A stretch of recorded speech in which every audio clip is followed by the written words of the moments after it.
Andito na tayo guys sa ating RCBC account. So magbabayad tayo ng ating salary loan. So click nyo lang yung pay bills. Then click nyo na rin yung credit cards. Tapos mapoproceed ka dito guys. Search mo lang yung RCBC credit bank card.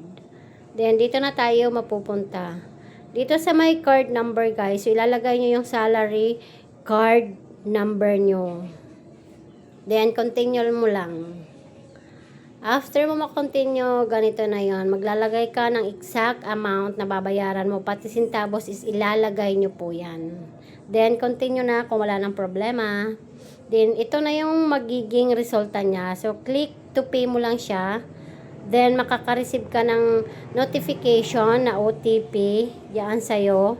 So, ako dahil naggamit ako ng biometric, hindi na ako naka-receive niyan guys. Then, ito na yung pinaka-resibo niya. Pwede nyo i-screenshot, guys.